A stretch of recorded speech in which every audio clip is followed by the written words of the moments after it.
बिलखसूस ये मोदी ग्रुप के साथ नवाज शरीफ की इतनी दोस्ती क्यों है? और मोदी वो देखें जो मुसलमानों का कातिल जब मैं से बसीयत एक कश्मीरी आपको एक बात बोलता हूँ, आप ये बात को समझ। मियां साहब भी कश्मीरी है माशाल्लाह। कहाँ यार कश्मीरी हो तो ये बात हो, देखें ये मैं नाम की बात सुने। कश्मीरी होते हुए कोई उन्होंने कश्मीरियों के बारे में कभी मैं यही बात कह रहा हूँ। देखें कि जब वजीर आजम हिंदुस्तान का लाहौर में आया तो इन्होंने उसका इस्तकबाल किस अंदाज में किया।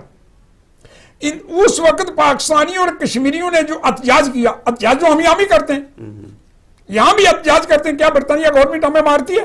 अमेरिका में करते हैं, क्या मारती है? वहां लाहौर में जब वहां पर आया तो इन्होंने कश्मीरियों और पाकिस्तानियों के साथ वो जुल्म किया कि हिंदुस्तान में भी इतना बड़ा जुल्म नहीं होता था। मेरी बात समझा? और अब जब मोदी आया, देखें रशिया से आते हुए अफगानिस्तान से बगैर वीजे लिए उसको हेलीकॉप्टर में बिठाकर सीधे घर ले आए। क्या इन्होंने ये सोचा था हमारे कश्मीर में क्या हो रहा है? कितना कश्मीर में मोदी के हुक्म से 1 लाख से ज्यादा कश्मीरी शहीद हो चुका है और मोदी को वेलकम कर रहे हैं, आओ आपको दावतें खिलाएं, उसको साड़ियां दी जा रही हैं, आम के तोहफे दिए जा रहे हैं। तो उस सूरत में जो कुछ कश्मीरियों के साथ हो रहा है, अगर ये कश्मीरी जिस अंदाज में ये कह रहे हैं कि कश्मीर पाकिस्तान की शरक है, ये कहते हैं कि कश्मीर पाकिस्तान की शरक है, क्या तुम्हारी शराक के ऊपर हिंदुस्तान ने इतनी आर्मी फेंकी और उस शराक में बसने वाले लोग जो हैं 1 लाख से ज्यादा शहीद हो चुके? ये वजीर आजम पाकिस्तान का किरदार है। और जो कश्मीर कमेटी का चेयरमैन किसको बनाया? मौलाना फजल रहमान, जिसने कभी कश्मीर के जोग्राफिया का ही पता नहीं है, जो वो ये कह रहा है कि हमें हिंदुस्तान पर हमला कर दूं। मजाक उड़ा रहा है भाई, मजाक उड़ा रहा है। कश्मीरी शहीद होने वो मजाक उड़ा रहा है। क्या इन्होंने नहीं उस कश्मीर कमेटी का चेयरमैन बनाया हुआ? कश्मीरियों के साथ कौन सी हमदर्दी है नवाज शरीफ की? और नून लीग वालों की जो हमदर्दी है, ये बताएं कि इतनी लंबा अरसा इनकी हुकूमत रही, हिंदुस्तान के बारे में कभी मोदी के खिलाफ इन्होंने बयान तक नहीं दिया, हिंदुस्तानी हुकूमत के खिलाफ बयान नहीं दिया। वहां कश्मीरी शहीद हो रहे हैं, इनको परवाह नहीं है। कौन सी हमदर्दी है कश्मीरियों के साथ? मैं अभी आता हूं जनाब मलिक इब्रार की तरफ, जो मुस्लिम लीग नून यहाँ के लंकाशायर जनरल सेक्रेटरी भी हैं। मलिक साहब, मेरा क्वेश्चन ये है कि आप देखेंगे 150 उन्होंने बात की जी मुंबई में जो बंदे मारे गए, ठीक है, जो भी दहशतगर्दी जहां दुनिया में हम उसकी मजम्मत करते हैं, लेकिन मियां साहब को 150 जो बच्चे मारे गए APS में, वो भी नॉन स्टेट एक्टर्स ने मारे, वो भी इन्हीं दहशतगर्दों ने मारे, तो उन्हें वो बच्चे नजर नहीं आए। और इंडिया के साथ हमने हमेशा देखा है कि मियां साहब की बहुत हमदर्दी रही है। एक लफ्ज तक इंडियन जासूस के बारे में नहीं कहा कि जिसने जनाब तबाही पाकिस्तान में फैलाई, ये बहुत मतलब किया। तो इसकी क्या वजूहत है आपके? और जो डॉन न्यूज पे जो उन्होंने इंटरव्यू दिया है, तो क्या ये इंटरव्यू देना उनका बनता था या नहीं? आप बताइए जरा। बिस्मिल्लाहिर्रहमानिर्रहीम। शाह साहब, सबसे पहले तो ये देखना चाहिए कि मियां साहब ने सवाल क्या उठाया है, क्या उस सवाल का जवाब दिया है हमने, या उसको एक हुब्बुल वतनी का सर्टिफिकेट दिया। मैं तो ये कहता हूँ कि जब से पाकिस्तान बना है, जैसे ही कायद आज़म रहमतुल्लाह अलैह फौत हुए, उनकी बहन इंटरव्यू करने के लिए आई, रेडियो पाकिस्तान से तमाम नशरियात बंद कर दी गई, उनका इंटरव्यू नहीं चलाया गया।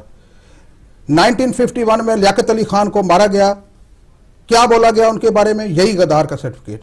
मैं अपील करता हूँ, मेरा एक नुक्ता नज़र है, आप इख्तलाफ कर सकते हैं, लेकिन खुदा का वास्ता है, ये हुब्बुल वतनी की फैक्ट्रियां जो है ना, जो ये सर्टिफिकेट बांटती हैं कि हुब्बुल वतनी ये मुहिब वतन है और ये गद्दार है। आज मियां साहब ने सवाल क्या उठाया था? उन्होंने एक सवाल उठाया था। उन्होंने ये नहीं कहीं भी कहा, उन्होंने आज वजाहत भी की अपने बयान की, कि मैंने ये नहीं कहा कि हमने कुछ उधर अपने बंदे दहशतगर्द भेजे हैं। उन्होंने तो सिर्फ ये सवाल उठाया है कि आज दुनिया में 60,000 कुर्बानियां देने के बावजूद हमारा मौकफ नहीं सुना जा रहा। शाह साहब, सुना जा रहा है? नहीं सुना जा रहा। आज जो ये है इंटरनेशनल FATF, जी जी, उसने हमें ग्रे एरिया में डाला हुआ है ना। जी जी। किसके लिए डाला हुआ है? पाकिस्तान में एक आता है जो ऊपर चला गया है, वो ये बीज बोता है, फिर आप 40 साल के बाद कहते हैं कि हमने ये गलती की। 60,000 लाशें हमने अपने अफवाज पाकिस्तान की उठाई हैं, और अपने कितने सिविलियन बंदे मारे हैं, कितने लोग मरे हैं सिविलियन, और कितनी पुलिस के लोग मरे हैं। मियां नवाज शरीफ साहब ने एक सवाल उठाया है कि इस मुकदमे को आज आप मंतकी इंजाम तक पहुंचाते नहीं तो और हम प्रूव करते, शाह साहब एक मिनट, हम प्रूव करते कि हम दहशतगर्द नहीं हैं, इंडिया ने हमारे साथ तामन नहीं किया, हम अदालत हमारी बताती कि इसने हमारे साथ तामन नहीं किया, वो तो हमारा अजली दुश्मन है। उसने तो मुकदमे को फौरी तौर पर उसको अजमल कसाब को फांसी दे दी। इससे पहले मियां साहब ने अकेले बयान दिया। आपके जनरल दुरानी साहब, जनरल पाशा साहब, उसके बाद शाह महमूद कुरैशी साहब जो पीटीआई के वाइस चेयरमैन हैं, उन्होंने अमेरिका में हिलरी क्लिंटन के साथ खड़े होकर यह बात कही है कि हमारा बैक यार्ड क्लीन करने के लिए अभी बहुत हमें वक्त चाहिए। तो मियां साहब ने तो यही कहा है कि इसको किसी मंतकी इंजाम तक पहुंचाएं। देखें जी, दहशतगर्दी की फैक्ट्री की मैं जब बात करता हूं, 4 दिन पहले आपने एक 3 बार उस वतन का, उस पाक सरजमीन का एक सपूत मियां नवाज शरीफ, उसको आप दहशतगर्द करार देने के लिए एक इलेक्शन सर के ऊपर है। आप 2018 में इलेक्शन हो रहा है 2 माह के बाद, आप उसके ऊपर 4.9 बिलियन डॉलर की, जो हमारा कौमी खजाने में इतना सरमाया नहीं है, तो आप उसके ऊपर एक परसेप्शन बिल्ड कर लेते हैं कि उसने 4.9 बिलियन पैसा उधर इंडिया के खजाने में भेजा।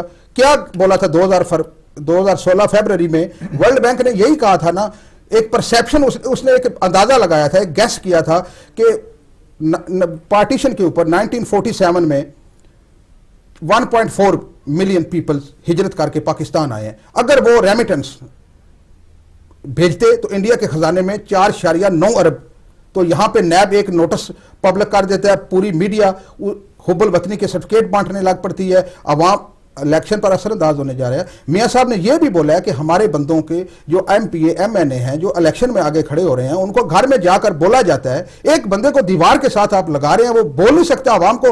अब उसने पक्का ऐद कर लिया कि मैंने सच बोलना है। आज बुनेर में जलसे में मियां नवाज शरीफ साहब ने यह ऐलान किया है कि अगर मैं गद्दार हूं, या जो ये इल्जाम लगा रहे हैं कि मैं गद्दार हूं, वो भी कौमी एहतसाब कमीशन बनाए, आप भी उधर पेश हो, मैं भी पेश हूं। एहतसाब कमीशन, कौमी एहतसाब कमीशन, जिसको मुर्दे इल्जाम ठहराए उसको फांसी लगा दे। नहीं मलिक साहब, मसला ये पहला जो आपने जिन खैर बात की कायद आजम की या लियाकत अली खान की, ये तो वो लोग थे कि जिन्होंने अपनी जायदादें पाकिस्तान को कुर्बान कर दी। तो मियां साहब जो हिजरत करके आए, मियां साहब को पाकिस्तान ने बहुत कुछ दिया है। 3 बार मुल्क के प्राइम मिनिस्टर रहे हैं। पिछले 30 साल से दोनों मियां बरदरान की हुकूमत है यहाँ पर, ठीक है, किसी भी सूरत में वो हुकूमत में रहे हैं, ठीक है। उसके बाद जिस आर्मी को आज वो खलाई मखलूक कहते हैं, उसी आर्मी कंधों पर बैठ के मियां साहब जो है ना जनरल जियाउल हक की गोद में बैठ के तो इस यहाँ तक पहुंचे हैं।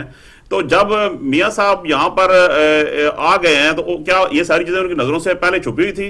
आज से 30 साल पहले तक तो उनको कोई बयान इस तरह का हमने नहीं सुना है। वो अभी जब उनको मुकदमात का सामना हुआ है तो उन्होंने ये बयान देना शुरू कर दिया। ये कॉलर है हमारे साथ। अस्सलाम वालेकुम जी, कौन साहब, कहाँ से? वालेकुम अस्सलाम जनाब, मोहम्मद अफजाल जर्मनी से बात कर रहा हूँ। जी जनाब। बात यह है जी कि दुनिया के प्रेसिडेंट जो है ना, जी जी, वो अपना मौक़िफ़ जो है ना बड़े साफ दिली से पेश करते हैं। पर्ची लेके जो है ना कोई चोर चक्के अपना मौक़िफ़ बयान करता है। अल्लाह बेली। बहुत शुक्रिया। देखिए तो देखिए, मैं बात कर रहा था कि जब आप देख लें कोई भी दुनिया का प्रेसिडेंट, प्राइम मिनिस्टर जब रिटायर होता है या सियासत से नायल होता है, जब उसको हटा दिया जाता है, तो कभी भी किसी ने, बुश ने इराक वार लड़के, आज तक बुश का आपने बयान सुना है कभी कि मैं ये राज खोल दूंगा? हर प्राइम मिनिस्टर किसी भी कंट्री का उसके सीने में राज दफन होता, सबको पता है। लेकिन मियां साहब का ये कहना कि मैं ये राज खोल दूंगा, तो ये क्या मनता है? साहब, किसी मुल्क में ऐसा भी तो नहीं ना होता कि आप एक 3 दफा प्राइम मिनिस्टर रहने वाले के ऊपर 4.9 अरब डॉलर का इल्जाम किसी मुल्क में लगता है? किसी मुल्क में किसी एमपीए एमएनए को घर में जाकर बोला जाता है, अगर वो बात नहीं मानता तो उसको ये बोला जाता है कि हमें पता है आपके बच्चे कौन से स्कूल में पढ़ते हैं, आपका बच्चा कहां पे मुलाजमत करता है। अगर आप, कल की बात है जिन्होंने महाज बनाया ये जनूबी पंजाब वाले, 2 दिन के बाद 2 दिन भी वो महाज कायम नहीं रहा जो जनूबी सूबा अलहदा मांगते थे, उसको पीटीआई में शामिल करवाया गया ना। मियां साहब ने यह भी बात की है कि अगर आप कौमी एहतसाब कमीशन बनाए, खुदा का वास्ता है ये जो गद्दारी का सर्टिफिकेट बांटते हैं ना, इनको अभी बंद होना चाहिए। क्या शाह साहब, ये ज़रबे अज़ब ऑपरेशन किसके खिलाफ हुआ? दहशतगर्दों के खिलाफ आर्मी ने किया ना, पाकिस्तान आर्मी ने किया ना। हमारे जवान, हमारे सिपाही शहीद हुए ना, उन्होंने इन दहशतगर्दों का मुंह भी तो आर्मी ने बंद किया ना। नवाज शरीफ ने तो एक दफा भी उन जवानों का हौसला बुलंद करने उस बॉर्डर पे नहीं गए। दुनिया में जो भी होता है, आर्मी जो है हमारी अंदरूनी और बैरूनी, जैसा कि भाई शेर आलम साहब ने बोला, ये इसकी हिफाजत करती है। अब उन्होंने जब बयान था उनका कि हम इस खाई मखलूक से मुकाबला करेंगे, तो आप अपने मुल्क की आर्मी से मुकाबला करेंगे किससे? आप इंडिया से मदद लेंगे, राह से मदद लेके मुकाबला करेंगे? जो आर्मी जो हमारे मुल्क की सरहदों के मुहाफिज है और जो आपको यहाँ तक लेके आई है मियां साहब, तो आप उससे मुकाबला हम करेंगे? उसको बोलते हैं कि कोई भी इदारा है वो अपनी हद में काम करे, उसकी जो जिम्मेदारी है हमारी अंदरूनी और बैरूनी सरहदों की हिफाजत करना, कौम की महाफिज है। जी, कॉलर हमारे सीनों पे भी गुजरेंगे वो। जी, अस्सलाम वालेकुम। कौन साहब, कहाँ से? जी मैं साहब नहीं, मिसेज बात कर रही हूँ। मेरा नाम मिसेज रहमान है। जी जी मैंने बात करनी जी, थी मैंने। जी आप लाइव में आप बात आपकी सुन रहे हैं, जी कहिए। हाँ जी, मैंने ये कहना था कि ये जो नवाज शरीफ ने वो कहा है, तो कभी इंडिया वाले कहते हैं कि हमने कश्मीरियों पे इतना जुल्म किया है? जी, कोई भी नहीं हम कहता। मुसलमानों पे इतना जुल्म कर रहे हैं। ये जनाब बैठे के तो उनसे गद्दार ना कहें तो और क्या कहें उनसे? सही है। इतनी बड़ी बात कहकर बैठ गए वो। ये मेरी बहन सही को है। भी ये बताएं कि ये मुशर्रफ साहब ने भी बयान सही दिया। है। जी जी जी, आपकी आवाज, आप टीवी की आवाज बंद कर दें। जी मैं कर रही आज हूँ। इतनी बात।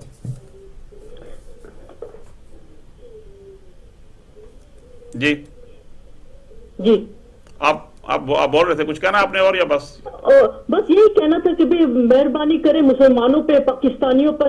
ये जो है इंडिया है, ये कितना जुल्म कर रहा है, कितना, कभी नहीं कहता कि हमने ये जुल्म किया।